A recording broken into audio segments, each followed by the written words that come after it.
Vision were actually one of the open qualifier teams. Were they? So it was only Open number one Cyclone. then, I'm Yeah. guessing.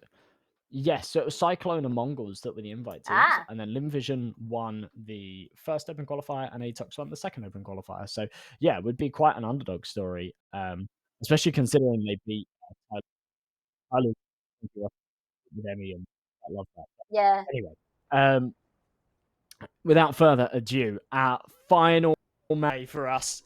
In fact, the final map of the day for everyone. For the quals. Well, our tomorrow, but this one here takes who's home and who stays on for the next round. The Mongols got off to an incredible start. And they struggled in the second. Now they've got to get it done here on Anubis. Big dink onto Dobu early on. Let's see what we can do with it. Leaning over.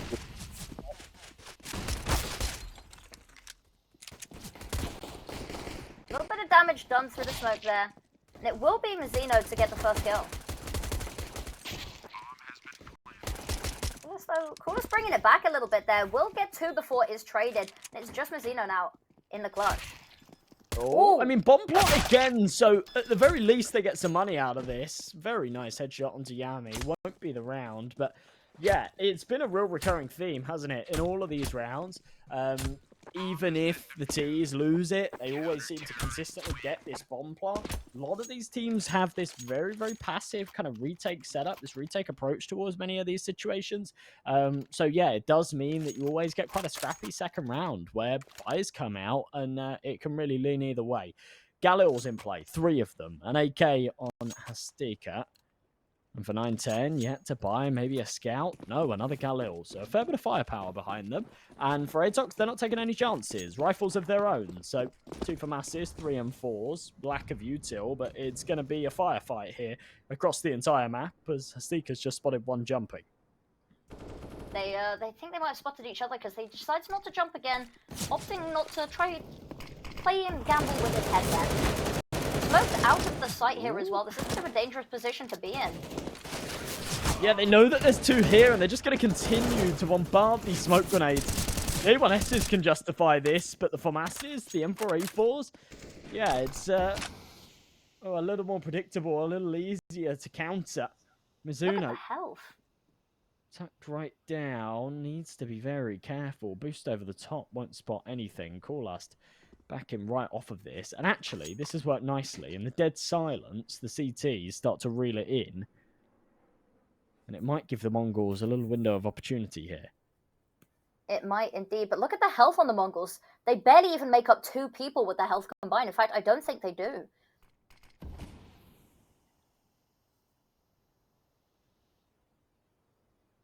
It does look like everyone's opting to hover around this bomb site. A couple of people are still over towards A, just a sort of contingency. Ooh.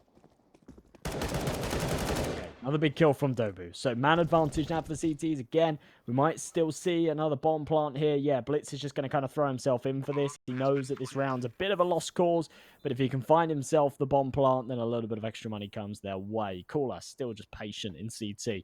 Very, very happy, very content to play this retake. They don't want to take any risks by going in 1 by 1, and instead they'll wait for everybody to get into position, crunch this down, and there it is. So I don't think we'll see another force buy for the Mongols, considering they didn't actually get much success out of this round. They only got the plant.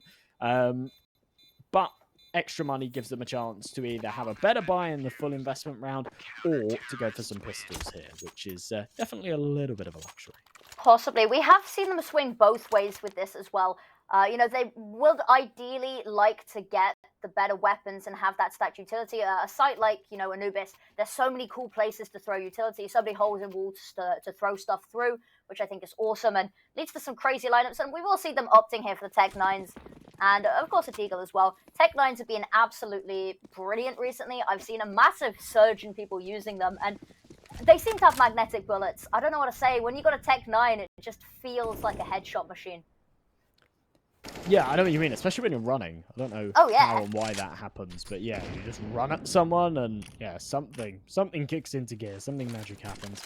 Flash into the B site then, and here come the headshot machines. Corlus blinded, sprays, tries his luck, and crosses his fingers. And Mzinho is good for 2. MIQ runs out of bullets, so needs support from his teammate, and it comes his way. USP is good enough to, well, bide some time for Dobu to come and finish things off. So, ATOX take 3, and not bad. Not bad at all. I really did think after the 2 opening picks that the Mongols would at least get a bomb plant out of that one. But instead, they have to wait until the buy round before they can come at this one with some proper firepower.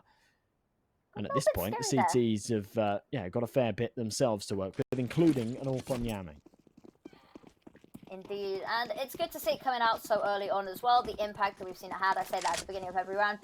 There can be days where you have an AWP that's playing a little bit off as well, and we see that immediate opening pick so early on into the round, which is absolutely monumental. Really cracks open, opens a whole lot of possibilities, and also stops the Mongols in their tracks and makes them have to reevaluate what they want to do with this round. Oh, spams through. Yami still posted with this AWP. hasteka peeking into him. Oh, just feeds it to him. You're against an AWP, my friend. You can't be slow peeking him like that. Yami's going to take you apart all day long. Mzinho trying his luck up towards A. Timing could bless him. Last with a molly in hand. But yeah, already a 2-man advantage. A minute on this clock. ATOX looking good here in the buy round. So he clears out that pillar there, of course. Manages to take a little bit of space. The counter molly coming in to stop him. Finding too much footing off the back of it. And there will be people... Oh! I say people looking. What a nice, clean shot there from bLitz. Kabal wants a little dance there and will take that Mzinho. Dogo in and bLitz. And it's just sort of a bit of a massacre here on the bomb site. There's not really much to say. That was just a well-played round there from ATOX. Holding fire, not letting too much utility be drawn out too early on. And Mongols just struggling to find their footing a little bit here as well. Yeah, kind of the best of both worlds, because it was a good round from ATOX, but they didn't have to do a lot. It wasn't anything super funky. They're just playing the default positions, holding those crossfires, and the Mongols just kind of played into them one by one. They didn't, really adapt to that configuration at all. Shot fired. Does actually connect with Techno, but it's not lethal. Gets him down to half. But just up against the Tech-9s, yeah, they don't need to take any major risks. So as soon as they confirm the buy that their opponents are on, they can reel this in a little. Ooh, damage is good. Oh, look at that HE though. Ooh. 2 with the same nade. And there will be a bomb plant off the back of it and the man advantage, albeit 910's health not great, but having more people on the board, and that's also heard the footsteps there as well. Oh, wow. I always used the term blink and you miss it, but I did actually blink and missed it. It was a 4v4, and then what just happened? Now it's a 2v1. That was ridiculous. What an unbelievable round. The Mongols, not one that they should have been taking, but the Pistols get it done with, firepower, fast pace. The HE obviously does them a lot of favors. We are seeing a bit of a tech pause here. Second of the series, actually. Yeah. Again, can't help but feel. We said it before the first one as well. Not sure sort of when it was taken, whether we played around with it or not. It'll be interesting to see how long it is. I always wonder. I wish we could find out what was going on. Because I'm a very curious soul. So whenever you see these tech pauses, I just want to know. I want to know who's done what. Yeah, I mean, it depends. Sometimes we have admins that give us info on this sort of stuff. Like, I used to love it, right? Back in like the early Pinnacle Cup days, we used to have player cams and stuff, and you could always see, this was like during COVID, and a lot of the time when there was like a technical pause, they would go to the player cams, so you could just kind of see the players in their bedrooms or whatever. Just vibing, yeah. And it was always funny when like there was a technical pause, because I remember once like Nikados was in like a 2v1 and he got the first kill and then like whiffed the second shot or something, and then afterwards there was a tech pause called, and it went to his cam, and he was just like not in his chair, and then he come running back into the room with like a load of towels, and he'd like obviously like punched his water over his desk or something, and he's like mopping up all of his stuff, and like, yeah, that was funny. I want more of that. That was entertaining. Because it's, of course, the player cams mostly in their bedrooms and stuff back when it was COVID, because, of course, weren't really meant to be mingling with other people there. In fact, that was the whole point, was not mingling with other people. Who had the messiest room? Or who had the funniest thing that you could see in the background? Room? Oh, I don't know. I don't know about... I don't know if there were any rules about it, but no one actually had anything too crazy. I used to like Spero's bedroom from Wisla Krakow. But only because he just used to have like a sort of chest of drawers behind him with loads of like trophies and medals from little regional events, which I always just thought was really cool. But other than that, yeah, it was always just pretty basic. Or they'd have like the lights off so you couldn't really see. Talking of what's really cool, do you want to take a look at what is in Kabal's infantry? Go on. It's a Mag 7. Now, we talked about this over the break, you and I did, didn't we, M&J? How Kabal dropped 30 kills on a map where he didn't buy a single shotgun. Yeah. So I'm curious to see whether that's the cause and whether shotguns. this is, you know, nerfing him. It might just nerf him. But he's fed up. After a round loss, he's going, you know what? My Mag 7's coming back out. It's BM time, ladies and gentlemen. And as we were saying, the first time it was pulled out, it's a very situational weapon. I mean, shotguns in general in Counter-Strike, very, very situational. And there aren't very many situations where they make any sense. So it'd be interesting to see what he can do with it here. MIQ up close. Stobu boosted up over this smoke. Has a nice little sight line, but can't stick around there too long, so it's starting to fade. Not the range. What? Why? Why is he playing that far back with the Mag 7? It just doesn't make any sense. It doesn't make any sense at all. Maybe our brains are just too smooth to understand the plan that's in motion. No. I think maybe it's the other way around. Maybe it's bigger than us. Or maybe it's just to throw us. I don't know. I appreciate a good shotgun. I think it's getting a little bit overused here. Coolest. Ooh. Both of them getting a kill there. They will opt just to keep hold of these. There is no point going for it now. Will they get another kill, though? They're sneaking around. I think they're desperately trying to take these AWPs off of them.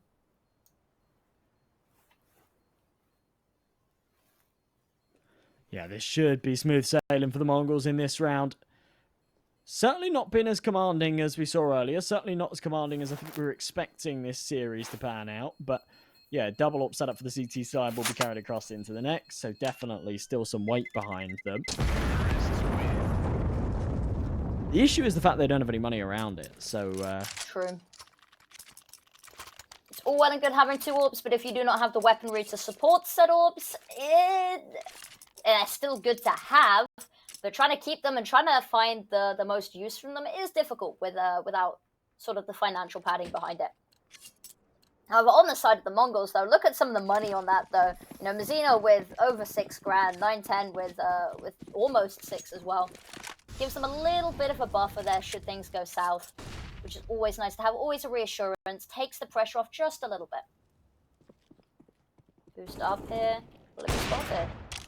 Hot shot through the smoke. Not going to find anything naturally. We'll fall back a little bit. Ooh, second mid shot there. Getting scary and will be caught running away there. Take note. Big kill. Of course, not much else to work with for the CT side. Oh no, coolest. What a kill, Dobu. Hits the dink as well, so whilst Techno finds it, he's down to 6 HP. The P250 overwhelms. Mix gone stellar. And Techno now left in the 1v3. And I don't think he's got any chance in this whatsoever. If he did have health, then maybe. But without it, this one is done. And there was nothing in this round except the 2 safe snipers. Coolest has just been the catalyst to get it rolling. Mixed double was beautiful. But it was somewhat a result of the commotion. That Molotov, unfortunately, will force them back into the crosshair there of Mick. And they keep both of those AWPs into the next round. And now they do have the financials to sort of surround that AWP. It's been a bit of a quiet round for some of the members of the Mongols here. Timeout being called here. BLitz, Techno, and hasteka just having a little bit of trouble finding those frags. Not necessarily of their own volition and their own fault sometimes. Sometimes just a lack of the situation, you know, supporting them. But it's something that we're going to have to see turned around if we want to see the Mongols find this map really and find this series. Yeah, this is rough. I mean, massive, massive credit to ATOX for keeping their heads held high this long, right? This has been such a lengthy day for them. And yeah, to kind of keep up this sort of pressure, going into their 6th map of the day after getting off to a rocky start is just incredible. Lovely couple of entries here, though, for the Mongols. This could be the start of better things to come. They absolutely stormed that site. Look at it.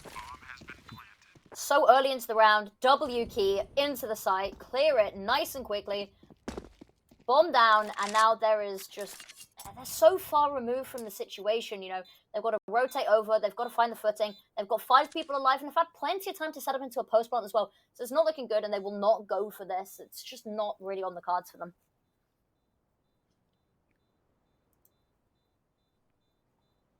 Maybe. Oh, it's coolest to drop.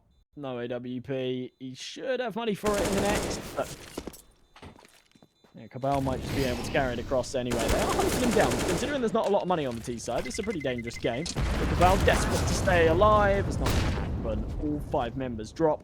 And that's pretty impactful because there's actually not a lot of money on this CT side. So yeah, they're not going to be able to pull out a proper buy in this round.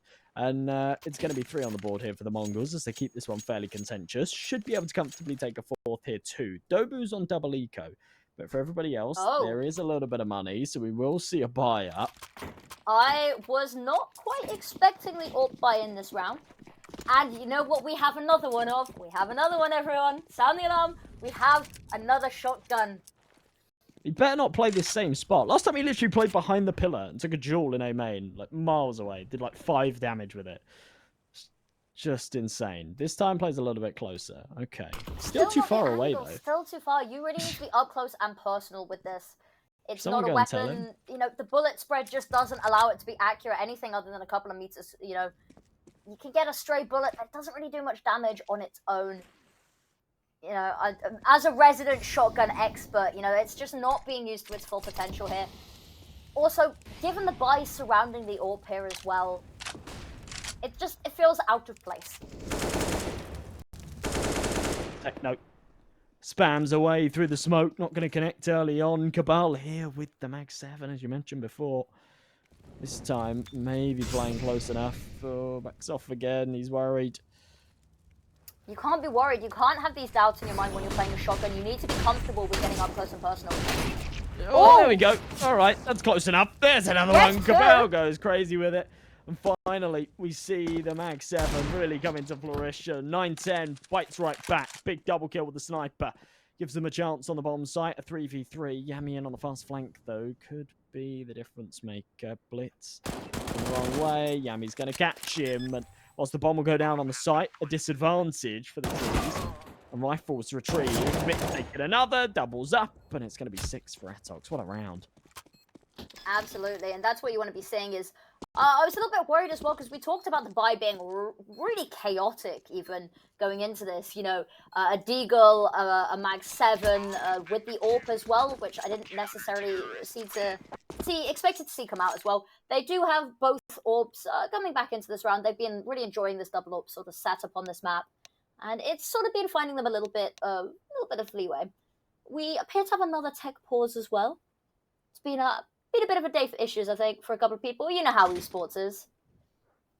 I've not played in many tournaments, but I've been to a lot of events, and yeah, can't say this is uncommon.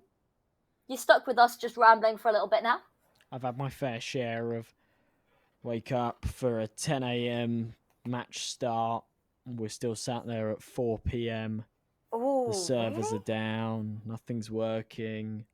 And then they get it all working, and then we're still playing until 2 o'clock in the morning. Oh God! Yeah, I've had my fair share. That's a bit of a mess. It's giving me Gaming Paradise vibes. Do you remember that one? What, Gamers Paradise with the hotel? Yeah, the one in 2016. Yeah, I wrote a whole essay about it as well because I'm doing a course that has a large focus on event management.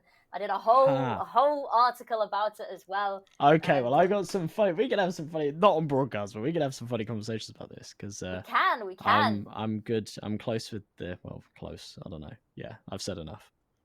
You're just generally pretty close with everyone. Well connected, some might say. Well networked. Don't know about this. Yeah, odd story actually. Em and Jay and I haven't known each other for the longest time. It's only been about, what, 3 weeks? Something like that. Yeah, yeah. We did Epic Land together, and then we were like, right, that was good. Yeah, it just went really well actually. We did a single best of 3. It went to only 2 maps, and it was pretty quick. And we came away from that and went, yeah, it's pretty good going actually. It was actually it was a smoother game that we casted. Yeah. Neighbours versus 7 AM. It was good. It was good. Well, it's UKCS, you know, gotta support it. Better UKCS. Yeah. Well, we've got to support it. Plus, it's convenient, right? It's just down the road. Yeah, it's local. You know, don't have to go too far. But yeah, lots of big stuff coming up. Pro League. Oh yeah, man. we have very impulsively decided that we wanted to go to Malta for Pro League. There's a group of 6 of us going, which means we make up about 1/10 of the audience. Yeah, actually slightly more than 1/10 of the audience. Slightly, ever so slightly more, which will be super exciting. Ooh. We've just got a message from the voices in our head. I promise we're not crazy. Production has told us that it's only going to be a couple more minutes until we're back in. Just a couple of issues. As is always the case, you know, I am curious what it is, you know. Do you think someone might have raged a bit too hard through a mouse? We're actually going to go to a short break, we've been told. So, unfortunately, we're going to have to love you and leave you for a couple of minutes. Hopefully, it won't be too long until we're back, though. So, see you guys shortly.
Hello. We are back. Sorry about that little break, everybody. We are back. Sorting out a couple of issues. The scoreline is 6-3, as you can see on the screen here. And we are going back in with a full buy with full force here.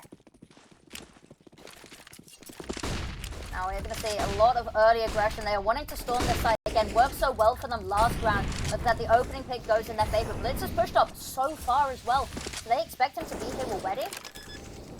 bomb will go down in the first 20 seconds of the round. That's crazy. Yami getting a little bit of a kill back, trying to bring a little bit closer, but look at that. Techno 4K not wanting to let this round slip away from them.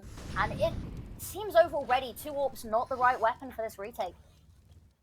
Yeah, nice little bounce back from the Mongols. I almost feel like the timeout did them a few favors. Obviously, like, it's not... wasn't the purpose of it, but sometimes just a couple of minutes to sort of mentally reset a little bit.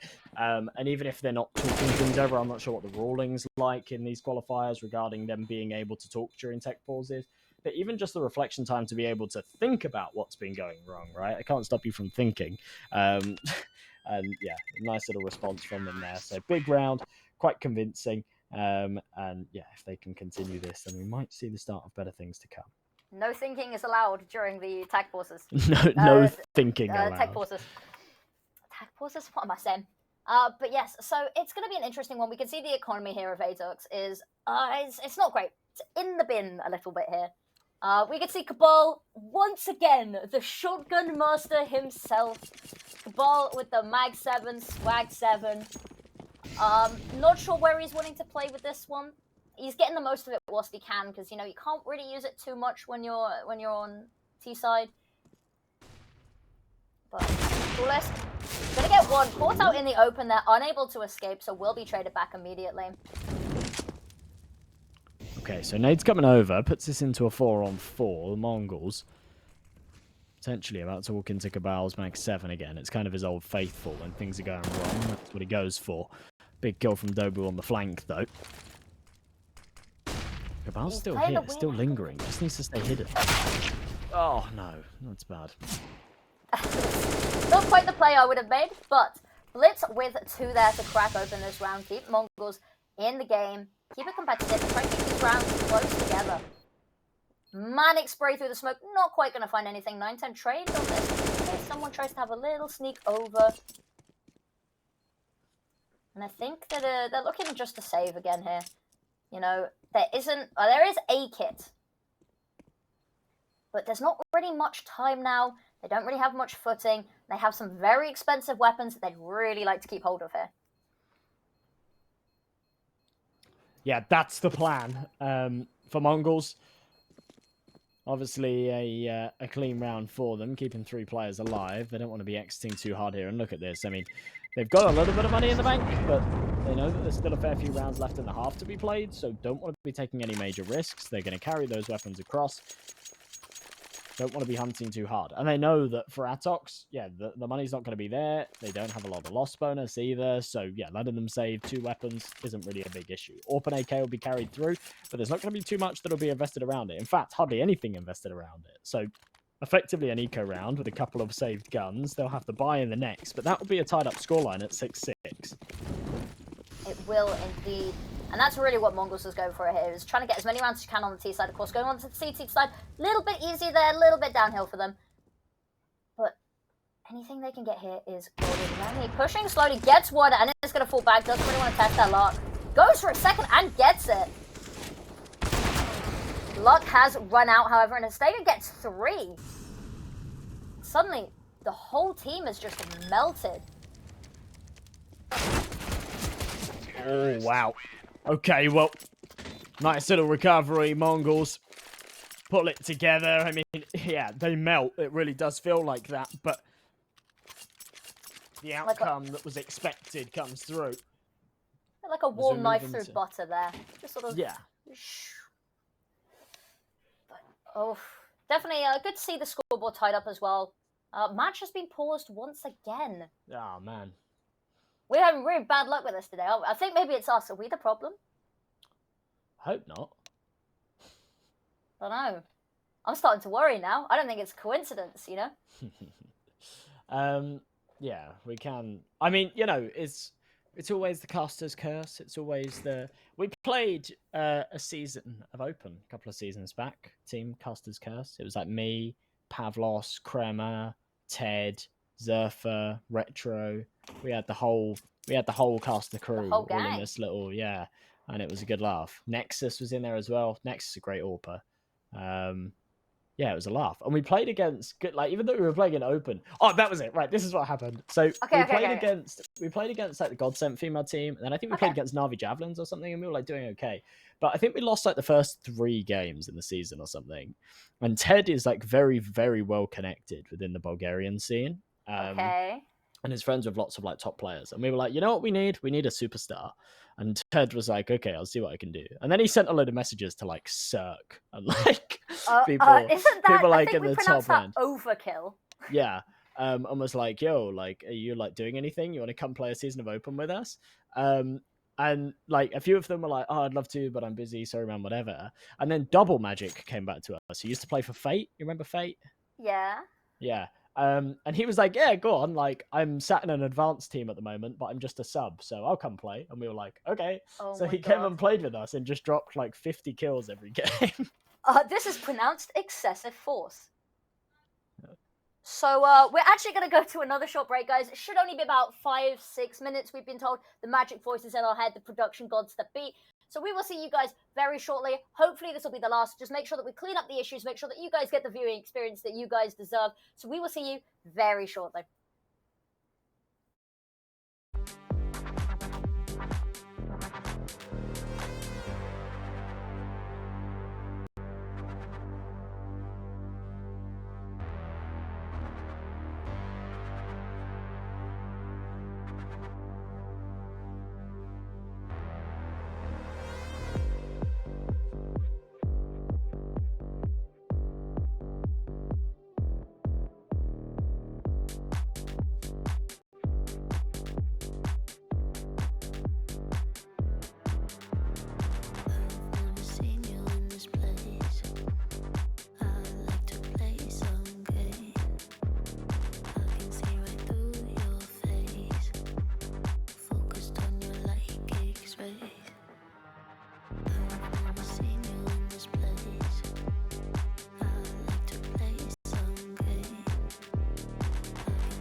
And we're back again. Hopefully should be the last break that we have to take there. 6-6 on the scoreboard. Really nice way to sort of leave it there as well.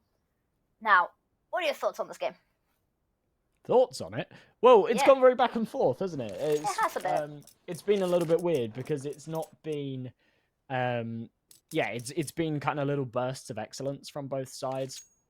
Neither have really been able to pull away. Neither have really been able to establish any kind of massive momentum.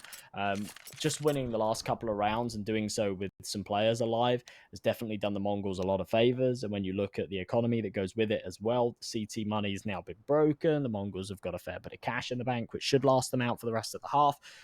So yeah, there's a lot to be said for that. They should be feeling fairly comfortable in that position. But yeah, I don't know which way this is going to start heading. Like, we're at a bit of a turning point now where either this continues to go back and forth, we end up with an 8-7 half, and we've got a super contentious game on our hands, or one of these two teams just kind of pulls away off of the back of the bye round, and we end up with like a 9-6 half, and finally we see a little bit of certainty from one of these squads, I guess. Absolutely. Still probably ironing some stuff out here as well. Nothing is ever flawless, so we'll just ramble on for a little bit.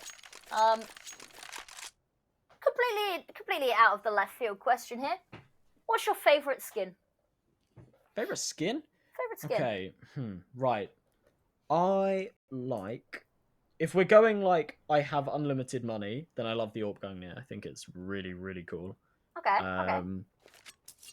But yeah, there are like I'm a big skin guy. I've got lots of skins. I love I've always been like a sort of collector, trader of skins and whatever.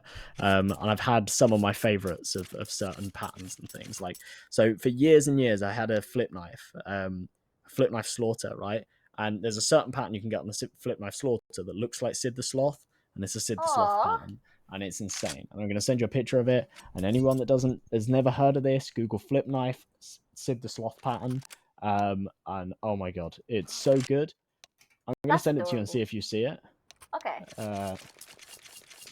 Because sometimes I send it to people and they're like, "Oh, I just don't see it. I don't get what you mean." And I'm like, "You're crazy."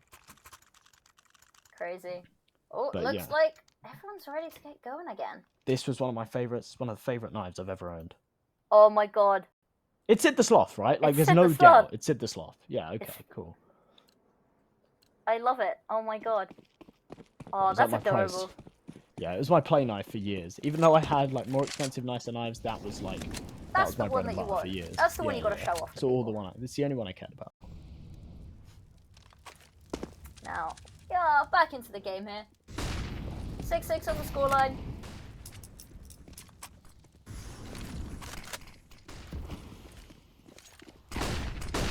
Ooh, flashes are good. Oh no, the secondary flashes. Oh, and that's his teammate's flash as well, just to make things worse. Oh, it's brutal. But they do manage to get the trades in, so a man advantage once again for the CT side. Bomb being tapped down. It's 9-10 doing so. As Mzinho tries to aggress up, he's not going to have much luck. 9-10 with York, trying to play around this smoke, but he's taken down as well. So 7 on the board here for ATOX. Because they won't allow their opponents to take the reins. It's good they did as well, because there wasn't a kit there. At least I didn't see a kit on anyone. So it really was a do or die pretty quickly there. And of course, sort of retake aiming pretty quickly. Very clean. Gives them that sort of round advantage. They have, as you said, been going back and forth a lot here. Whether they can build upon this and try to pull away and make that gap a little bit bigger. I will be curious to see. Yeah, I mean, it really felt like if there was anyone that was going to be pulling away, it would probably be the Mongols on the basis that they had the economy to do so. So if they won that round, ATOX would have no money, and the Mongols could kind of try and snowball into these next couple of rounds. But yeah, the fact that that's not happened means that the Mongols come into another bye here. And we're probably going to see just bye rounds for the rest of the half, because they'll have enough as a buffer to fall back on if they lose this one here as well. Aggression from hasteka. Into canals, trying to find an early pick. Yami still patient, waiting. Deploying his nade though. Oh, it's such a good HE. I'm surprised that hasn't done more damage.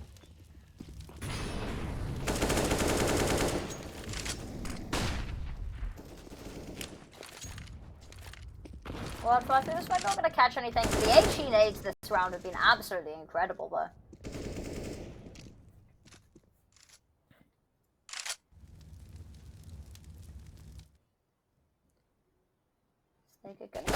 Right entry into the site. I say that isn't even going to get step foot a single second on that site. 9-10 with 2 though. Keeping it even Stevens. Oh, Mick, big kill, puts it back into the 3-on-3. Techno somehow loses that duel. That's ridiculous. That's not one that you'd be expecting him to drop out of. Now left in the 1v3, and he's not expecting Mick there either. So yeah, fine. Fair play. Could be a 9-6 half here for ATOX. Worst case, it ends up being an 8-7, but I don't think they'll be too fussed about that either. Neither. And of course, slightly CT-sided map as well. Not that the Mongols look like they're showing that as well. They put up a really good fight here as well. 8-7 would be ideal for them. 9-6, still very much winnable as well. And we can see, of course, double AWP coming out. 9-10 back on the AWP on the side of Mongols as well. Has been finding a lot of impact with it. Have a look at the frags as well. Oh, it's going to be a battle of the AWPs here. Key Jules be winning a 9-10 whilst he does find a pick. No! Falls to the molly as he tries to fade away. So a 4v4 ends up being traded. Obviously the leg shot hit, so didn't take a lot from the fire to get him finished off. But 4 versus 4, a minute 18 on the clock. We're going to start to flash into this. A bit of resistance met, but no kill found from Kabal. He's having a much slower game here on Anubis than he did in that second map. It's because he didn't have the Max 7. Tough. Yeah, maybe. I like to think so, but yeah, there's a lot to be... Ooh. Wow, okay, that was crisp. Yeah, there's a lot to be said about what I was saying before regarding Mirage just being like a really good opportunity for someone to show off their raw mechanical skill. And yeah, he was really able to sort of show it off there. Oh. Mick, oh my goodness, surely not like this. I think this time it's a little bit too far gone. Wild spray. He's fighting for it. Doesn't really have the time, though. Does have a kit. But we'll just have to stick it here. And unfortunately, wide open there. That is the half, of course. We will be going to a very short break so that we can come back into the second half. Go grab a snack, go grab a drink. We will see you very shortly.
Welcome back, everybody.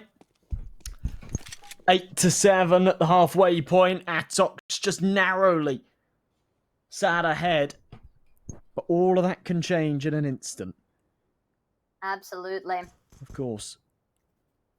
A lot to play for here in the second half. Pistol and double dualies here on the CT side, which I'm always a big fan of. I am. I like the dualies. I think they're awesome. I don't have much of a chance to find any damage here just yet. But still in the play, still around. Oh, there we go. Look at them. Gets one. Is immediately traded, though. But yeah, look at the kills. Going very much in the way of the Mongols here. It's just Yami left. Yeah, much better stuff. That's perfect. Couple of big frags. Yami, the 1v3. Of course, has the info on where they are. The issue is there's just too many targets to choose from. And he's completely locked out of that one. So, 8-8. Not bad at all for the Mongols. A chance for them to maybe start to pull this their way as we move into this second half. Their defense, even though statistically speaking, Anubis does sort of lean over towards the T side a little bit. It is one of the more is one of the more T-sided maps in the pool. Yeah, from what we've seen so far, I feel like Mongols have been a much better CT-based team. So, yeah, we'll see. We'll see how this one pans out. Techno just on the little jump spot, trying to get a little bit of information on the other side. ATOX with just pistols. They didn't get the bomb plant and the pistol round. They don't fancy investing too heavily into this one. So they'll just kind of bite the bullet, take the eco. This one will go the other way. Absolutely. Caught a little bit by the fire there is Kabal.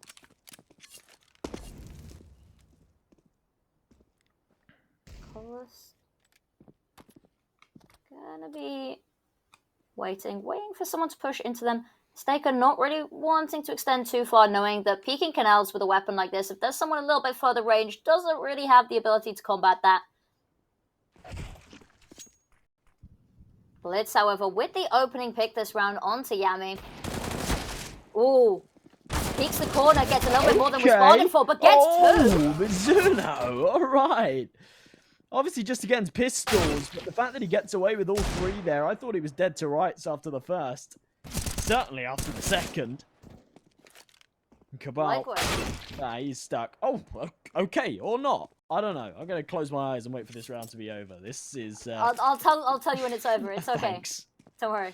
I'll protect you from the chaos that is happening. Look at that. That's a FAMAS picked up as well. Unfortunately, running bomb out directly into Techno 4K there. Not the person you want to be walking into without your weapon in hand. Lovely bit of ragdoll as well. I always love that. I love the ragdoll physics. I'm hoping that they keep it in CS2. I don't know if it is. We saw one earlier today where the body just cartwheeled. I love it. I think it's just a brilliant way to end the round sometimes. Yeah, me too. Me too. 9-8 then. Techno down to a FAMAS, but everybody else with some decent weaponry here for the Mongols. ATOX, of course, after the semi-eco in the last round. It was a couple of pistols invested into substantial. They go for the big old buy. Mick, lovely opening with the AK.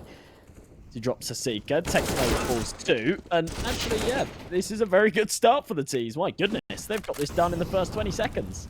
It is indeed, and that's what we really like to see. Is we like to see that firepower. Something that we've been struggling to see as teams putting together rounds. We've already sort of seen chunks of 2 rounds, you know, 2 at a time. bLitz, they're trying to keep it competitive, taking down Dobbo as well. But 2-on-3, Bomb actually making its way over to a different site. And this could be problematic, actually, with Mzinho getting that kill. Opens up a lot of questions into this round. It's only a 2-on-2 now. Oh, Make that a 2-on-1. This round is completely switched on its head. Pendulum has swung the other way. Yami keeping it competitive. Bomb will go down, but it's just a 1-on-1 now. Does he play mind games with this? No, he doesn't. Just goes around the other side of the site, gets it planted. Is he going to expect Mzinho? Heaven! Yes, he does. Okay. He sort of was... yeah, I don't think he would have gone into heaven if he knew Mzinho was coming, but he did still have his gun out and was ready to take the duel, which is all that really matters. So, comes out on top. Obviously should have been an ATOX round through and through after getting all the early advantages that they took, but it felt like they dropped the ball. It felt like it might not go their way. They recover it nicely. So, scoreline tied up once again. No money here for the CT, so a good chance for ATOX to pull this back, spin it their way. Mick down to a Mag 10, a chance for him to sort of farm some money. I'm so used to the Mag 7 today that, yeah seeing a Mag 10 threw me off guard. We've seen more Mag 7s than we have Mag 10s. Yeah, which is like crazy. Ooh. Lovely little intrigue. Going back for more as well. Well, head taken clean off the shoulders there. Of the wildfire full blind and will fall as well. This round has completely escaped them. Rough bLitz. Wow. Okay, follows up with a double. Mongols. Alive. How on earth do they get that done? How on earth do they get away with that? That was a force buy and they just had pistols. That was such an unfortunate turn of events in the round prior. They just recover off of it instantly. No regrets. No sort of apprehensions at all going into that follow-up. And yeah, we see Her timeout being ATOX rightfully side. called there. Yeah, they take a break here. They go, wow, that was our ticket right back into the game, and we've completely choked it. Absolutely. And we've been saying, you know, piecing these rounds together, they just haven't been able to do it. It's been a very messy back and forth, which, you know, makes it really interesting. But it means that teams have struggled a little bit, you know, to find their footing, keep their footing. And it has meant very long game. We've talked about this. This is the 6th game for ATOX, not only the ancient game earlier. They have all drawn out, all gone the distance as well. So the longer this goes on, the more difficult it is, and the more likely I think we are to start seeing, you know, rookie errors slipping in and see the cracks starting to form.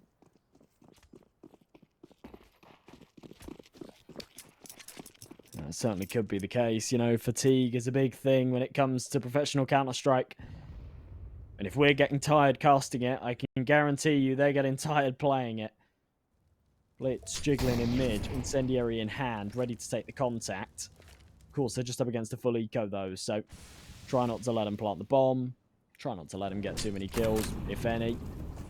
And the Mongols will be smiling all the way to the bank to cash in those checks. Techno with his Mac 10 that he found.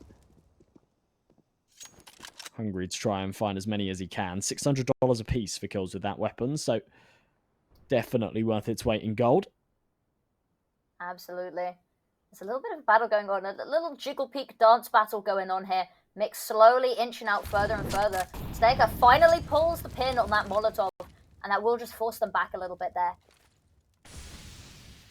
Oh, Techno. Oh, wow, okay. Lovely stuff. Mac 10 doubles down. Kabal, Mick left by themselves, but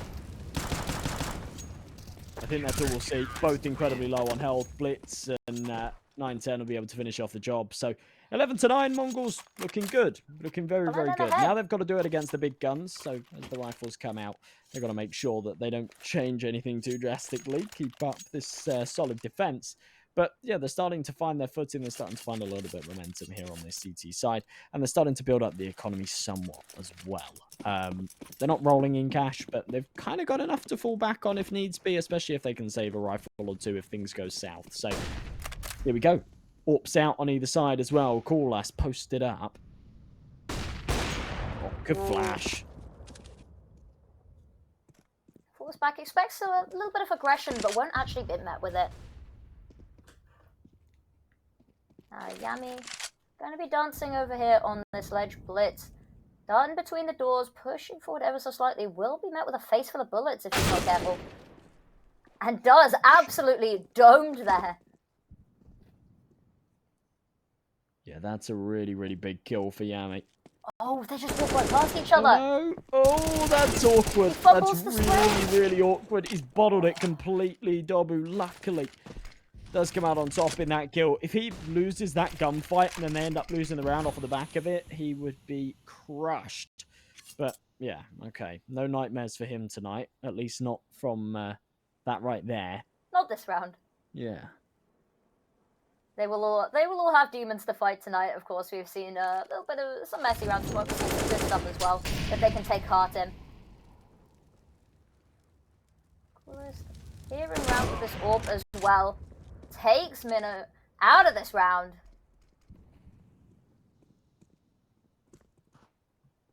Well, that's posted up. Techno, lovely frag, but the trade is there, and yeah, he needed some kind of big multiplay. It's Just the orb left alive now. Not really much you can do here. 1-on-4 with the orb. Just gotta save this one. And as we said, looking at the patterns of what we've seen this game, this was one that we sort of expected ATOX to win based on the fact that, you know, Mongols had pulled 2 ahead and it's been so back and forth. So this was one we expected them to win. And, you know, we might see it tie back up again. You know, we've seen it tie back up at so many points. Coolest not wanting to let that orb go into the next round. There is the money to rebuy it should they wish to. Very costly investment here. But it has really been worth it. There we go. We can see it come back out there. Techno back on the FAMAS. We've seen a lot of FAMASs this game, of course. With the game being so back and forth, definitely negatively impacts the CTs a lot. It has meant that they haven't been able to get their sort of full A1s, A4s out as much as they'd like to. But the FAMAS, a worthy alternative. Oh, big kill for 910. The aggression works nicely. ATOX's successes in the last short-lived, put to bed perhaps. Coolest looks for an entry of his own. Corner a little too wide. Doesn't see the FAMAS. Hasteka on a good position. In fact, that's not Hasteka. That's Techno 4K. Hasteka's down here. They've got a bit of a crossfire going. A deadly FAMAS Splendor that I would not like to be in the middle of. Smoke gonna come out. Stop anybody rushing in too quickly. Stop them getting ahead of themselves. W will fall to 910's orb there. Gives them a 2-man advantage here.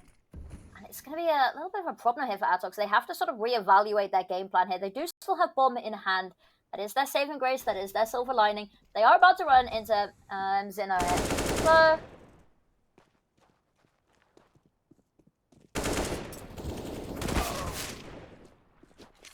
Lovely kill from Mick. He's on 23 right now. He's actually having a fantastic game. But, oh, Techno puts him out of their misery. Lovely couple of frags. And there it is. Really, really big stuff. I'm surprised. The ADR on the left-hand side, that's got to be wrong, right? In fact, it is. It has to be wrong. On who? On everyone. Ah. You see? It's like the highest ADR is 56. It's just impossible. Does seem a little bit weird. Now, potentially something with maybe the resets? Possibly. Not sure. Not sure. Yeah, it's a good call, maybe. I'm not particularly good at maths. That's why I went into casting. You'll see whenever, you know, there's a couple of rounds left and they've got to try figure out, like, how many rounds they have to win to take it to overtime. You'll see me pause and have to add it up on my fingers. You know, maths is not my forte. All 16 fingers. Staying alive is not Techno's 4K. Techno 4K is that forte of the team. Yeah, that's a rough start. Oh no, the boost. Coolest. Had such a good opportunity to find that opening pick. He had such a cool little spot. The M4 wasn't expecting it, but yeah, bottles it. Fires off the shot, completely misses the head.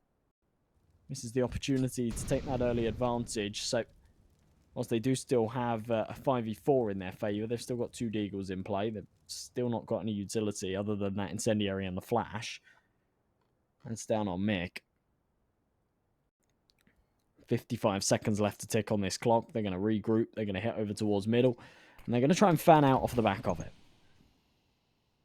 Mick waiting, biding his time, waiting for the perfect moment to pounce. Unfortunately, that time will not come. And then we can see the bear trap spring shut on both sides of the map here. bLitz spots yami. Can't quite confirm the kill and actually will fall instead. And that will be a bomb plant, but hot on their heels are the Mongols. So a 2v2 and a very viable retake. Oh. I think... Yeah, I someone's think just we might DC'd. have an issue because there seems to be one less person in the server. Yeah, it was frozen. You heard the ticks in the chat. That's such a shame. We can't do any kind of reset or anything off of the back of that either. It had already ended. Sorry, not that it had already ended, but there'd already been damage dealt. So, yeah, that is a big old shame. It is indeed. I thought it was a little suspicious when he was stood out in the open, you know, just inspecting his knife. I thought that was something that was up. It's been a day of tech issues, but it is what it is. We roll. That is esports. You know, We've had a whole day of tech issues. For those of you who weren't here earlier, M&J here had a couple of issues with his PC this morning, right before we were meant to go live. Oh, that was stressful. That was incredibly stressful. Playing Face It last night, having performance issues. I was like, I'm going to do some PC optimization. Looked up all the things that I can do. Changed a load of power settings in the BIOS and things like that to sort of put it on like best performance for things. And then basically just broke everything and my PC wouldn't boot this morning. But it's okay. He has a backup PC because he's just better. If that had happened to me, I would have panicked and just probably had a little bit of cry. Ubered over to a friend's house and probably stolen their PC. I don't touch my PC. If it breaks, that's a later me problem. Here we are, back again. No need for a break this time. Just getting straight back into it. Quick fix there. It does look a bit like it's going to be a bit of a save round here, a bit of an eco. No money to really do anything fancy. And it might be ATOX's chance to tie up the scoreboard once more. It should be, yeah, full eco round. So you're kind of expecting this to certainly go the way of ATOX. That's going to put things 12 to 12 again. And things really then do get interesting. Hasteka, P250 to work with. Mzinho in the meantime. Quite aggressive early on. They're all stacked up here towards B and canals. They've not actually been met with any resistance yet, and that's a lot of information in and of itself there for ATOX. But have a look. The rotate's already going over towards A, knowing that nothing's coming B, so we may have a bit of a bloodbath on our hands here.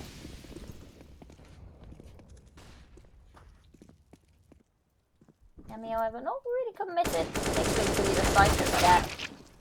I say that too will fall down there over by the A side, and that will be their signal. Just to leg it elsewhere.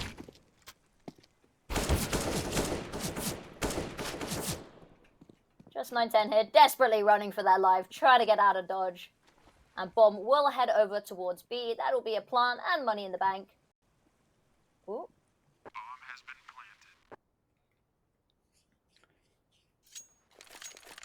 So yeah, comfortable 12th obviously for ATOX, but an AK being saved isn't the worst thing in the world. They are going to be hunting for him a little bit. I'm not sure whether they'll find him or not. Actually, they've got so much time, I'm pretty sure they will. But if 9-10 can take a couple to the grave with him, that would be fine. They've got money to buy into the next regardless. Techno's a little strapped for cash, so if he can save, then a drop can go over, and yeah, they'll be happy with that outcome. Absolutely. It's just been a very weird map generally. As we've said, they've just been tied so often. And, you know, going back and back, back and back. That's uncomfortable. That's brutal. Dying after time like that. I wouldn't want to be them. I'll say that. Now, third timeout coming here from the Mongols. Now, we said tied back and forth constantly. We've seen them at the same scoreline so frequently this map. And it's meant that the economy has been very difficult to build and then maintain for these teams. So we have seen a lot of messy half buys. As we said, a lot of fan masses coming out here. But it's looking like a decent buy for both sides here. Hopefully, that timeout gonna give them the motivation, the firepower they need to sort of drag themselves over this edge. As we said, this is an elimination game. The winner of this goes forward tomorrow to play for a spot in the finals, and then, you know, compete for a chance to play in Sydney. I'm very jealous. I've been to Sydney once. I'd love the chance to go again. I don't envy these players for putting up such a fight, but of course, this is the lower bracket, so the loser of this will be going home. Wait, you've been to Sydney? I've never been to Sydney. I've never been to Australia. Too many spiders. I did a tour of Australia. I did 4 different locations because, like, if I'm over there, gotta do it all. Yeah. Very long plane journey. Yeah. I wouldn't want to go there for the weekend. But for me, wouldn't want to go there to full stop. Too many insects that can kill me. Yeah, there's a lot of them. I saw a spider once and I think I cried. Yeah, I don't mind. Like in the UK, don't mind spiders at all. But in the UK, spiders can't kill me. I bet they can. I'm willing to bet they can. Don't You trust went them. to Australia? You're crazy. Crazy. I didn't really get a say in that one, I'll be honest. I was told we're going to Australia, and I was like, okay. And then you wore all like a beekeeper's suit the whole week. I wish. I wasn't allowed to take it on the flight with me. They got a little bit concerned. They were like, That was the other one. Is I almost had to cast from the airport the other day. I was flying back from Dublin, event I was doing in Dublin, and they were like, we really need a cast. I was like, I'll be honest, casting CSGO in an airport, best way to get arrested. Yeah, bomb has been planted. Take note. Mast in hand, ready to take the jewels, but it's Mick to find the head instead. Hasteka. Oh, okay, nice little 180. Does turn the tides a little. This one very, very doable. Trade back through the smoke, so the 3-on-3, but short-lived. And now the retake. 9-10, Mzinho. And Mzinho has to find an entry here. If he doesn't, then they're in trouble. But now he's drawn it. This becomes very, very lucky. It does indeed. Now, they have kits on hand for this as well. So Dobby can't even really play time and try buy the time. Really has to try stop this defuse coming in. There's only really one option. Lines up the head. Oh, no. Mzinho's got off the bomb. He had a kit as well. He would have definitely had that if he just stuck it, but he thought that Dobby was going to be pushing him. Not the case. Has it anyway. Yeah, still does it. Still manages to get it done. Lovely stuff from Dobby. It's a shame that they've planted where they've planted. Like, they planted it for main. And he's not sat in main. Not sat in main. It's difficult position to defend there from that little cubby. It's not where I'd want to try fight, stand and deliver sort of around there. But it is what it is. We can see another timeout being called here. Getting very close to the end here. Getting very close to the end of regulation, at least. With the way this game has been going, we very well could see overtimes here. It would not surprise me. And to be honest, not that I'm saying that I want it to reach that point, but it is kind of the only thing that would do this game justice. I feel like both teams have fought so hard, and this is a lower bracket game. When it comes to some of the... when it comes to some of the upper bracket matches and things like that, you can sort of shrug your shoulders and go, oh, it's okay. Like, if we end up losing this one, we still drop down to the lowers. It's not the end of the world. Whereas, when you're in the lower bracket game, it's all to play for, right? There's no margin for error. You kind of have to win. And, it's going to be a real shame. The fact that this has come to 3 maps, the fact that it's come as close as it is, whichever team doesn't quite tip their head over the finish line are going to be feeling hard done by because they've fought very, very hard for this. They have indeed. Every round they lose pushes them closer towards the edge of this competition as well. As we said, do or die very much so here. Flash is incredible.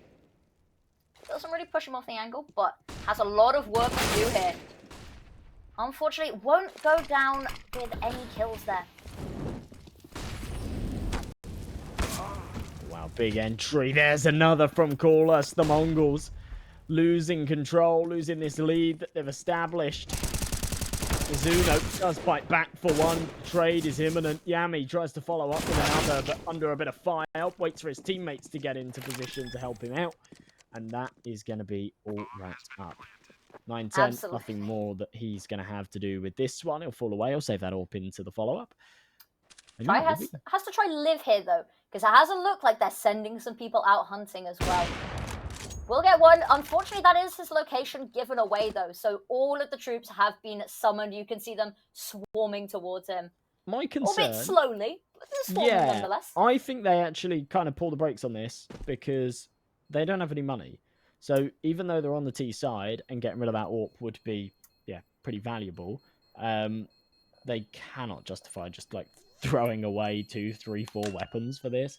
So, they'll let him carry that AWP into the next. There's no money here for the Mongols anyway. Like, a couple of these guys are literally on double eco. So, at best, it's going to be pistols around this AWP that's been saved. So, they shouldn't be sweating too much anyway. What do me and these two teams have in common? What's broke that? As hell. Okay. And look at that. Yami has full bought, but look at that. Just absolutely nothing left in the bank there. A nice fat 0. And then, of course, oh, look at that. Hasteka taking a leaf out of Kabal's books here. Oh, wow. Okay, give him a taste of his own medicine. I don't think you could have sounded more disappointed there. Oh. Yeah. Okay, another Mag 7. You know, it would be a good little storyline, though, and would be quite ironic, is if Hasteka killed Kabal with it. That would be That like would be icing the on the perfect ending. cake. Mongols pull it back, and then, yeah, that would be kind of crazy. Blitz up close, though, with the Desert Eagle. Spams through the wood. Actually connect. There we go. One of Yami's stray bullets. He hears the squelch and goes, oh, there is actually one behind there. And just continues to rattle away the shots until he finishes him off. Those doors, deceivingly thin. The bullets fly right through. 910, the only man with a premium weapon, at AWP, and whilst he does hit the shot, actually it's quite spectacularly, it's only 20 points of damage done from it. Ooh, hasteka hasteka may get the chance here, using it in close quarters. Gets one. Has a kill stolen from him there as well, I can't help but feel. You know, a little bit robbed there of the cash. I'd feel robbed. I definitely feel robbed, but ultimately they might actually be able to win the round at the back of it. Techno, aggressive, call us drops, and it's all on to Dobu. 1-3, make that 2 as he takes out hasteka, who's just getting needlessly aggressive. As the bombs retrieve, this becomes very, very winnable. Go on, drop down. No, okay. Thought he was just going to hard Batman the AWPer. Instead, he'll wrap all the way around, try and play the mind games, and he's done this very, very well. Do your best on Batman then. Go for it, go for it. You gotta do the deep voice, you know? The bat? Oh no, I can't do the Batman impression. Oh, Batman. I am Batman. There we go, look at it! Look at it, it's so good. But no, it doesn't go full Batman on us, and gives us a little bit more of a tricky round to win. Yeah, Techno had a chance there as well if he runs, try and deny that, but he thought it was going to be an A-site plant, and yeah, kind of hesitated massively. No kits on the CT side, but no util for W either. So he has to play this perfectly, and oh, he just stays out for too long. They've got time on this defuse. Yeah, that's a shame. Needed to just play the timer there. You just jiggle it out, bait some time instead. Yes, just commits to the double spray, and it costs him. The Mongols make it 14. hasteka's had a brilliant round off of the back of that Max 7 purchase, and well, we go into the 28th with the Mongol advantage. We do indeed. We only have a couple more rounds of regulation to go. Round 28 of potential 30. I'm smelling overtime. You know, if ATOX can win this, I could see it, but you know, Mongols only one away from match point, series point as well here.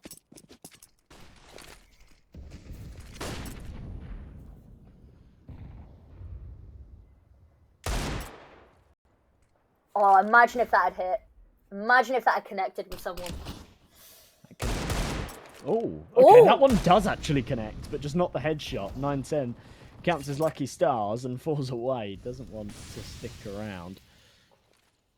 That was a little too close for comfort. A little bit of pee-pee in his pants. Take it. That's the opening pick. Yeah, that's a big kill. That's a very big kill for 910. This is for map and series point as well. This is for attempting to send your opponent home as well. As we said, do or die, said it so many times. Sound like a broken record at this point, but it really is one of these teams that journey will end here.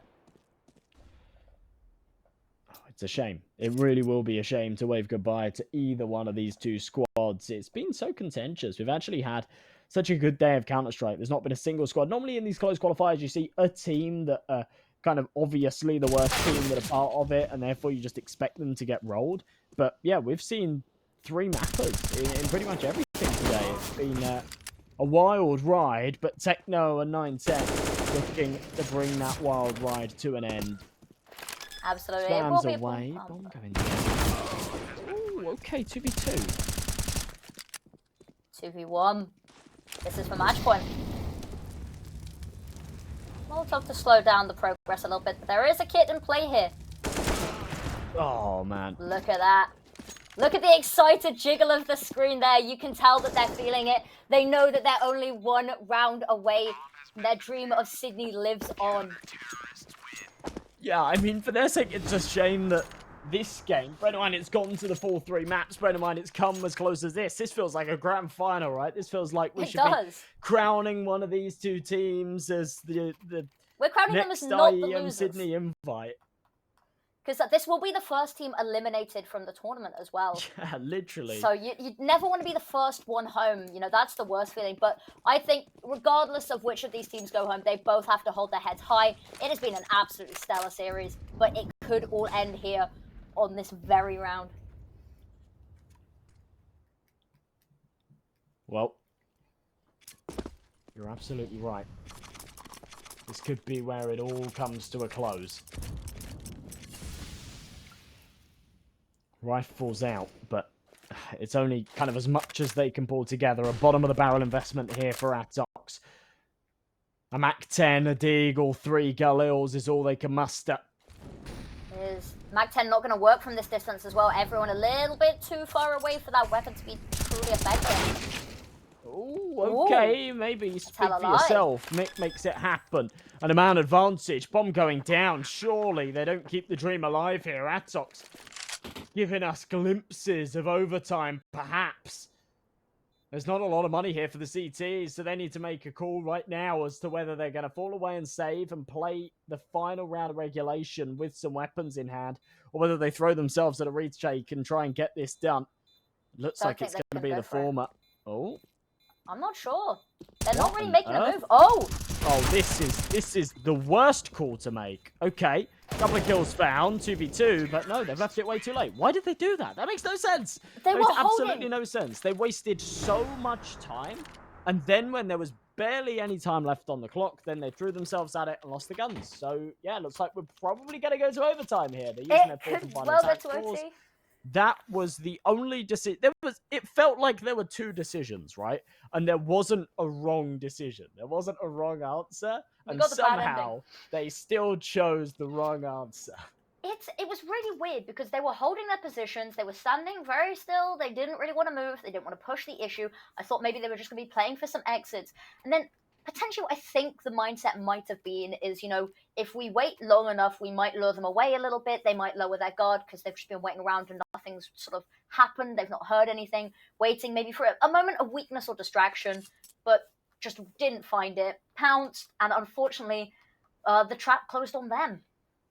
The thing is with that kind of mindset is if you're playing, like, early game, right, you can expect that to happen. Like, that does happen.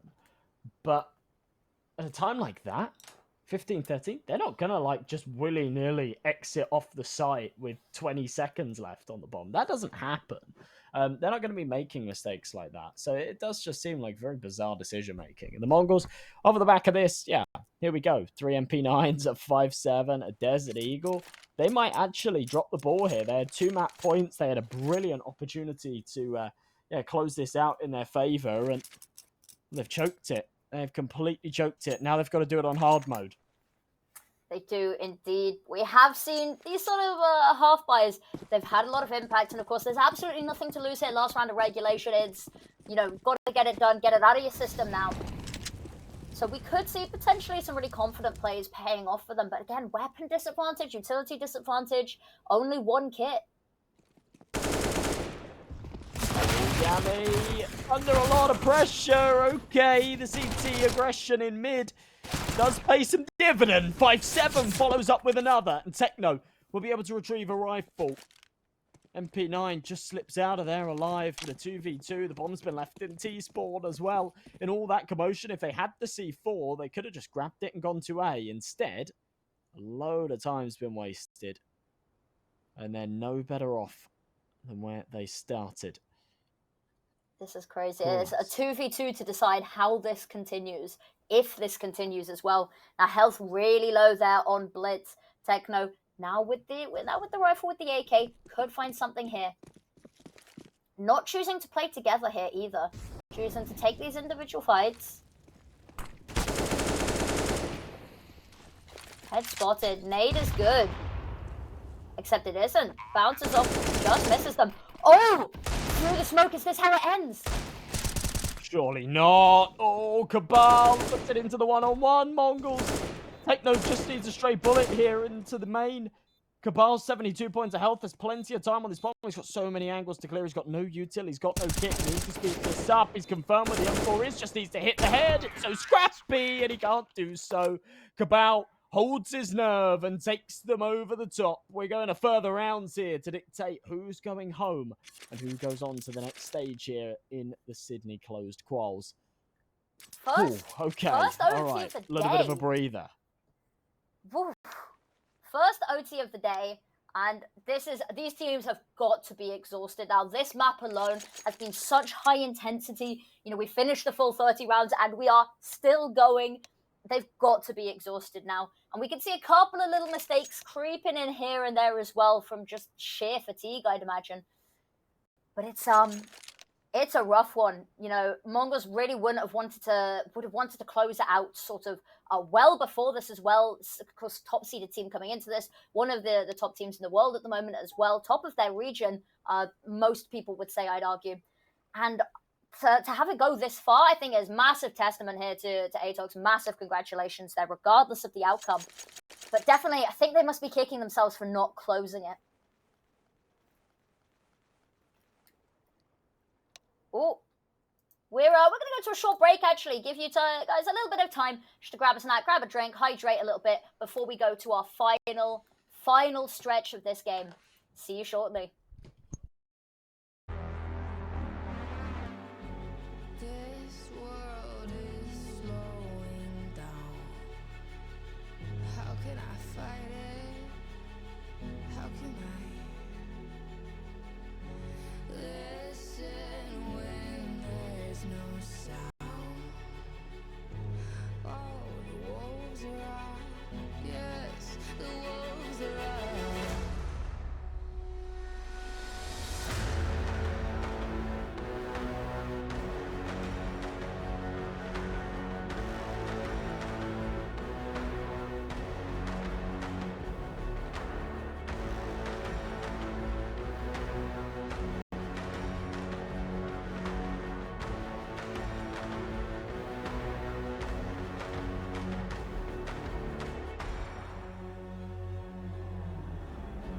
Hold on to what you found. Days are deceiving. My head is spinning round. Oh, I hear you now. Yes, the wolves are out. Inside of our satellite singing serenade. Send out a signal, please remember me. Send out a signal, promise me free.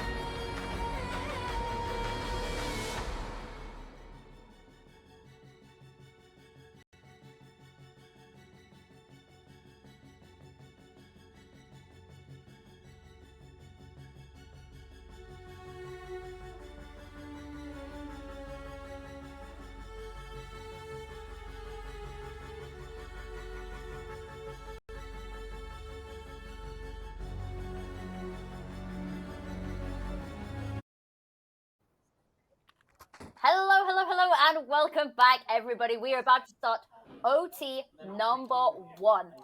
Now, oh, there we go. I got a little bit worried. It looked like there wasn't a 5th player in there for a second, but here we go. First round of overtime. Clashes are good as well. Over aggression there. bLitz running directly through that smoke, pushing up a little bit further than I'd expect it to. But man advantage over to ATOX. Yami pushing up really close here. May get missed entirely there by 910 scoped in. Has to be careful though. Oh! Takes the absolute brute force of that shot directly to the body. It's lovely stuff. The 4v4 and bLitz, Yami already dropping. The bomb been left miles behind ATOX. The thing is, in situations like this, especially when you get a couple of minute break, right? You've got all of the adrenaline kicking in, that lifeline adrenaline. When your back's against the wall, you've got to come out swinging. You've got to take it to overtime. And then once you get there, all of that weight just comes off of your shoulders. But you're not there yet. It's the home stretch, but you're not across the finish line. A little bit of damage dealt early on. Mick. Yeah, doesn't get the sightline onto hasteka, who starts to reel it in. Absolutely. We can see 910 scoped in here. Tunnel visioned on this sort of angle. Oh, the flash is perfect there. will be traded back immediately. Battle of the Orbs definitely going in Coolest's favor. They're getting 2. Okay. Well, with a man advantage once again for the T side, it does finally feel like ATOX are back in the picture here on this round. A little awkward for Coolest straight back. Oh my goodness. Wow, that was too close for comfort. Coolest just walked out into the open there.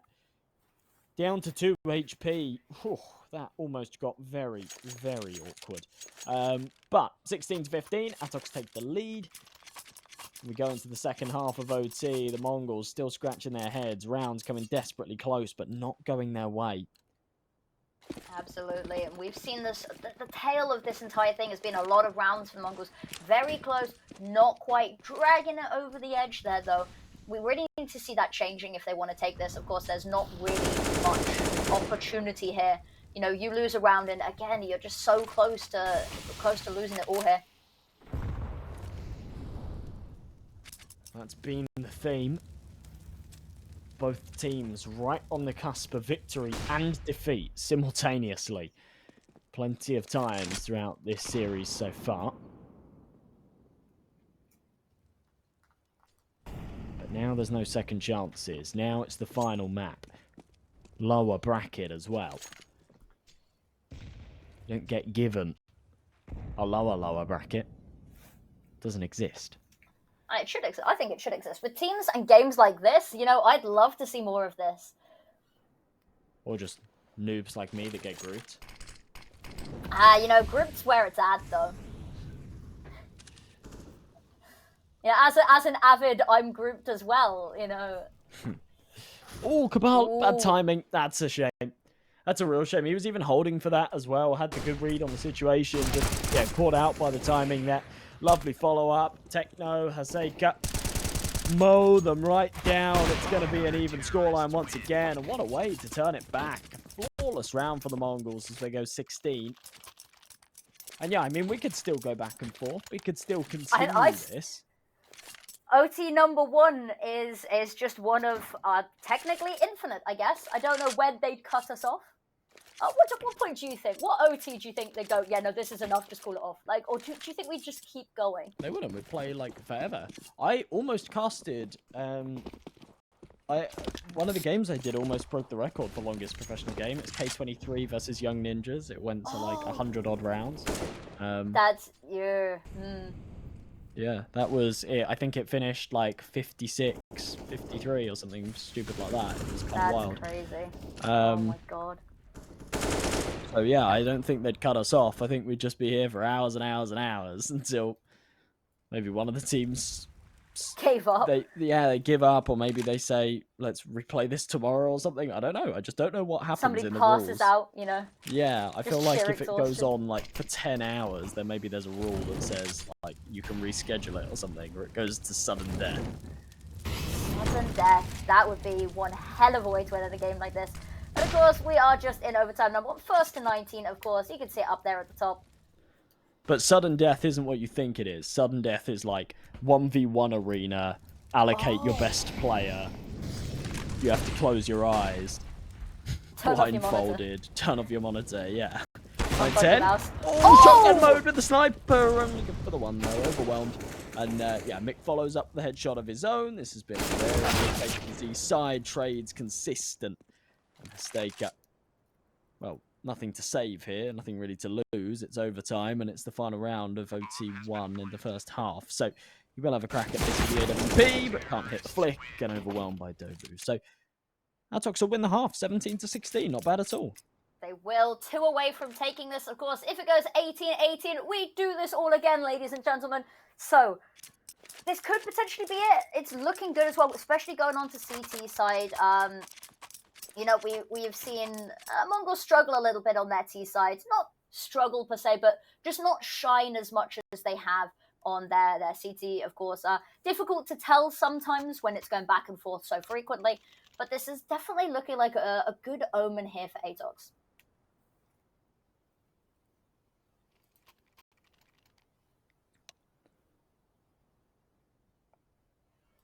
Cool, last AWP comes out. ATOX now on their CT side, so they do get a little bit of breathing room, right? Obviously, it's still ancient, so not that much breathing room, but at least they, aren't having to cook up strats. I think that's always kind of one of the hardest things when you're playing your T side on a map. You can exhaust your entire strat book, right?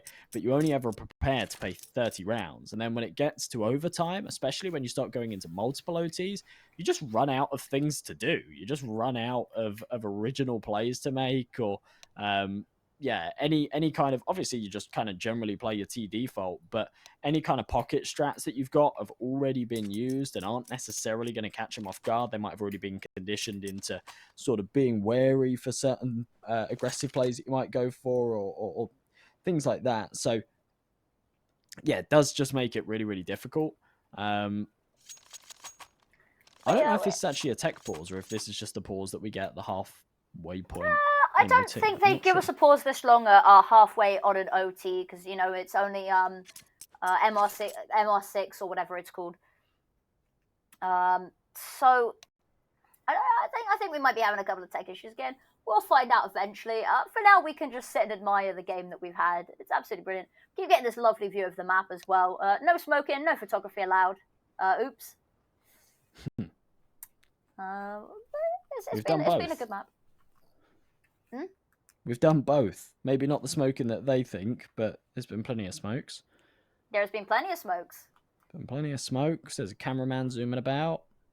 Hey, it's very nice, actually. A very good job, cameraman, actually. Very cinematic, isn't it? Yeah, it is. It's actually, whilst we have our personal apprehensions with Anubis, it is a very pretty map. As Counter-Strike maps go, especially when you compare it to, like, I think people kind of forget, like, it's very easy to just be clouded by nostalgia, but I think people forget like how horrible old Inferno looked, how horrible old Cash looked. Someone Doodles tweeted something earlier that, like, I completely agree with, just how terrible a map Cobblestone was, and how, like, just because of nostalgia and us playing it back when we were bad was like, oh yeah, bring Cobblestone back. Actually, if you try and play now, and I have, we've tested this theory. If you play like a Face It hub that's still got old Cobble enabled, and you go and try and have a proper competitive game on Cobblestone, it's just a stupid map. It has its perks, but there are just lots of things like outside control that just isn't very competitive at all. It just doesn't really make sense. And like the A bomb site is just very, very strange. So yeah, like it's a bad map. I'd love to see a tournament of just all of the old maps. Go back. You've got your trains, your Cache, your Cobble. Maybe a Tuscan if you're feeling adventurous. I'd love to see a tournament like that. That'd be cool. With just the old maps, I think it'd be a good nostalgia one. But it does look like we're going to go to a short break and encountering a couple more issues as well. So we'll be right back shortly to finish off this absolutely banging map. See you guys.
Welcome back, folks. 17-16, second half of OT1 in the third map of our lower bracket elimination game. We could be waving goodbye to the first seed team, the Mongols, the guys that I think everyone was expecting to breeze through and end up making it right into the tournament. Absolutely. So far, it's really looking like Mzinho have been the team that have turned up to play. It has, and it's definitely been a tournament of surprises so far. You know, Mzinho being absolutely dominant, you know, 2-0ing Mongols as well. You know, we didn't really expect to see them here in the lower bracket. And then ATOX, who had a really shaky first map in this series, and of course lost their first match up against Cyclone. You know, it's definitely going to be an interesting rest of the tournament as well after this. Oh. Couple of trades back and forth. ATOX with the advantage here, though. Oh, if Mick wins that fight. Oh, no. Ooh. Oh, not like this. They had a man advantage. This could have been 18. This could have been them securing double OT at the very least. And instead, they fight one by one. Mzinho pushes himself to 31 frags. And the Mongols are tied up 17-17 and now have a chance at even taking this one their way without further rounds being required. This is unbelievable. This is crazy. I can't believe it's come as far as it has, and it's definitely looking that OT number 2 is on the horizon potentially. And, you know, possibly 3, possibly 4, we may be here all night, you know? I hope not. Although I don't mind this going the distance. Yeah. I love Counter-Strike, but I don't think we need this to drag on too much longer. We don't think the teams probably want to fight too much more as well. You know, it has been an exhilarating couple of hours, but again, it has been a couple of straight hours on this series alone. Yeah, and we were talking about fatigue earlier on as well when we first went into this third map. Now, I think that adrenaline's probably carrying them through this a little bit, knowing just how intense and how much is on the line here. But I can guarantee you, the second that these guys finish this game, all of that adrenaline rushes away and you just feel exhausted. They're very, very lucky that they don't have to play anymore after this, as the next game will be taking place tomorrow morning. Absolutely. And on the subject of the next game, the winner of this, of course, will battle tomorrow against Cyclone for place in finals. So a difficult match ahead, even if they get through today. Well, remember, ATOX, if they do close this one out, they went pound for pound against Cyclone earlier on. They went to the full 3 maps, and beating Mongols would definitely be a bit of a confidence booster. Trades back and forth, another close round again as we move into the 2-on-2. C4 tapped in, Techno low. Coolest with an AWP, though. Not really the weapon that you want for this task, as the smoke's up in CT. They hold the angles. Kabal knows he's got a bit of time to work with. Coolest has got a kit as well. As he just creeps up, clears these corners. Is he going to check hard enough on the right-hand side? Oh, misses the shot so narrowly. And as he tries to re-peek, he can't follow up. bLitz takes both.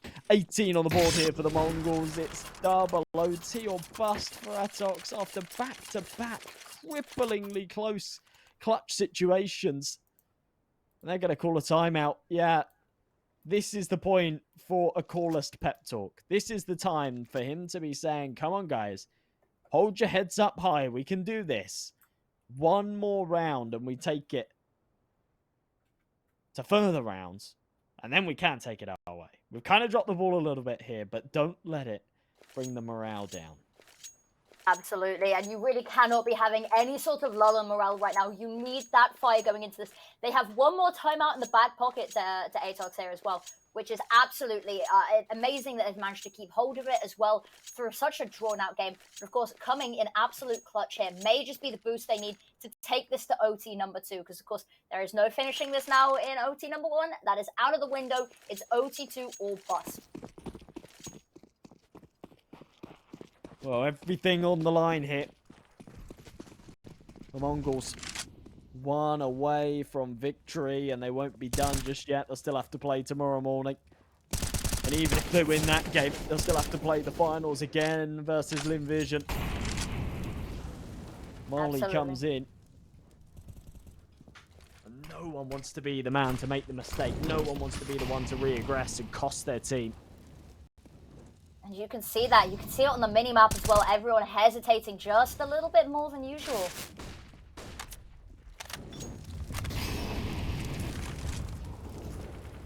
Yeah, the nerves have got to be through the roof at this point. ATOX. Desperate. Yami getting aggressive here into canals. Really, really wants to find this opening pick, but doesn't want to overstep. Be a little bit of a Does fight. start to encroach. Hasteka. Oh, is he ready? Yes, he is. But Mick comes out on top. And a man advantage could be crucial. It could indeed. That was an absolute hell of a peek there. Sped round the corner.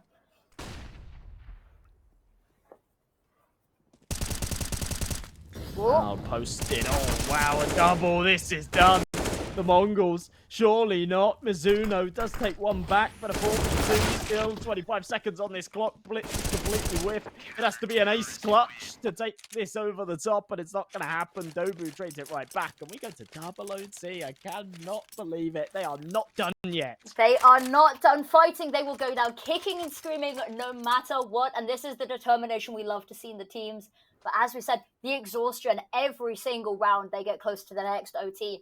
It's another just mental hurdle to overcome as well. Because, you know, when you're sat on, like, match point, series point, you know, you have that sort of energy, but, you know, as it slips away from you and you know that you've just got to keep going and that there's so much more ahead of you as well, it can get really exhausting really quickly.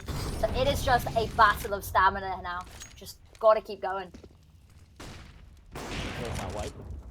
Oh, big kill from Yami. Yeah, I think ATOX just need to build a bit of momentum. They seem to have this really, really good sort of... I know I said it before, but when their opponents are on that point, something kicks into gear. And they seem to be really, really good at pulling things back their way. It's just the pressure of actually closing it out when they have the opportunity to do so that seems to be the tricky part. An advantage here once again. Hasteka falling early. Kabal up close to mate. Mzinho starts to press forward. Big headshot. The trade is swift. And he's actually pressured from both sides. Oh my goodness. They've got the bomb. They do. bLitz not even wanting to attempt that as well. Gonna find a different way around. Gonna check their flanks as well. A little bit worried there. The quick scope, no. not quite good enough there. Oh, I just don't think Yami was expecting to take that fight. Oh, Techno's taken another. This was looking so good for ATOX, and everything's fallen apart since. Coolest. Here with the M4, just behind the boxes, finds that burst, spins around for the second. Techno, oh god, it's messy. You can hear the clicks in the AK as well as it starts to run out of bullets. He does manage to come out on top, 19-18. The Mongols take the lead here in the second OT. Techno has been an absolute unit in these clutches as well. We've seen, you know, being put in this situation, this very difficult situation a lot. Always a lot of pressure in those moments as well to try perform, to try make something of the round as well. We've seen a couple of absolutely incredible clutches here from Techno this series, this map as well. So to be able to pull that over the line, to give them that advantage going forward is absolutely brilliant. It's kind of surprising to me that we're 37 rounds into the game and the top side has got 3 kills. Normally you do see someone sort of going above and beyond a little bit more than that. Obviously Mzinho's having a fantastic game here, and the same for Mick on the other side of things. But it's all just very balanced, right? No one's kind of carrying, no one's going above and beyond. Everyone playing very, very consistent Counter-Strike. Hasteka lacking behind a tiny bit. Kabal, especially considering how powerful he was in that second map, he's definitely slowed down here on Anubis. But ultimately, yeah, no major criticisms. Everybody pulling their weight. Techno getting aggressive here into mid, trying to get a bit of ground as he pushes through this smoke. Shouldn't be anyone directly on the receiving end of it, though.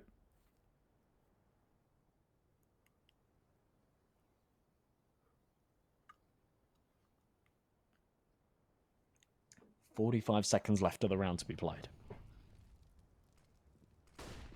Nobody really wanting to move here. As you said, nobody wants to be the man to make the first mistake. Yeah, then it's your fault. Ooh. And you're liable. Ever closer. Ooh. Shots exchanged. I'm not sure how that's not killed him. I don't know where he's hit with that AWP bullet, but it was not I where think it might thought have it clipped was. through the wall a little bit. Might have been what happened. All happened very fast. Oh, look at that, ships in the night. Oh, kabal. Okay. Bomb down, that is 19 all. We've said it so many times. These teams keep tying it up as well. You know, 22 is now the magic number. Yeah, it doesn't get a lot closer. It's definitely interesting to see that both of these teams, you would have expected with the fatigue at the point that it is now, there's not actually as many sort of messy mistakes as I'd expect to see this far into a series, actually. I'd expect to see, you know, a little bit sloppier Counter-Strike, but actually everyone is staying on top of it, you know, and just playing good Counter-Strike still somehow. This is what I mean. Adrenaline carrying them now, right? You see the sloppy Counter-Strike toward the end of map 2. Now that it's OT, map 3, like, back against the wall, it's adrenaline. And, yeah, you're not making mistakes when you're fired up like this.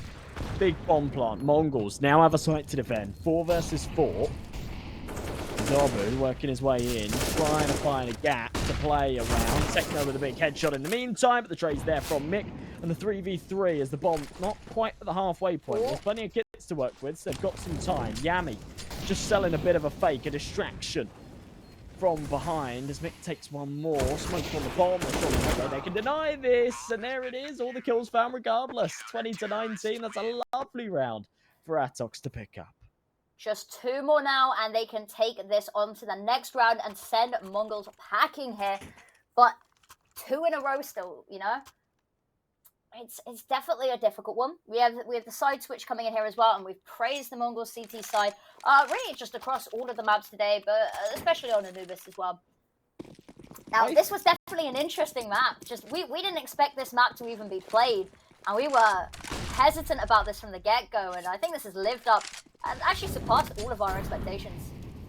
It really has, yeah. It really, really has. Now, as much as I'd love to see ATOX go through and sort of play this underdog story, I do think that if you want a team that are capable of beating Limvision tomorrow and actually qualifying, it's kind of got to be the Mongols. So they do need to step this up into gear because, yeah, they had a very, very close series earlier on, even though it was 2-0. We saw the 16-14s. It really came down to the wire. Kabal, big entry this time, though. The man advantage. Oh, it's brilliant. bLitz. Looking the wrong way as well. Peak comes out. It's just holding too wide. Yami will shift by. And it's perfect. 10 with 1, trying to keep it competitive. Techno from behind, though, mows them down. Wow. Oh, just when it was starting to recover itself a little bit for ATOX, Techno goes absolutely massive. And now a 2 versus 1. Mick definitely still doable. He's got the bomb and he's over towards 8. The issue is he does not have the information on hasteka, who sat in main. He's only got 17 kills. He's not had the best of maps so far, but timing is everything. 30 seconds left to tick. And he's desperate to try and cut off one of these rotations before he has to deal with them. All comes down to timing with hasteka's AWP peak. I think Mick's pretty aware that he's probably in main, so plant's safe, swings out, but walks right into the crosshair of hasteka, and it'll be 20-20. Massive, massive double kill there for Techno, and it ends up being the difference maker for them. Absolutely. We said this was going to go the distance, and the distance, it has gone and further.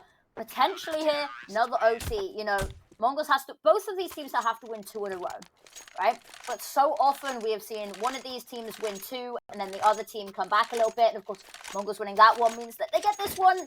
That curse of 2 and 2 and 2 comes right back again. And we see another overtime. So we need 2 in a row from either of these teams. Otherwise, we go again, everybody. Yeah. And I actually wouldn't be surprised if that would be the case. It seems pretty wild.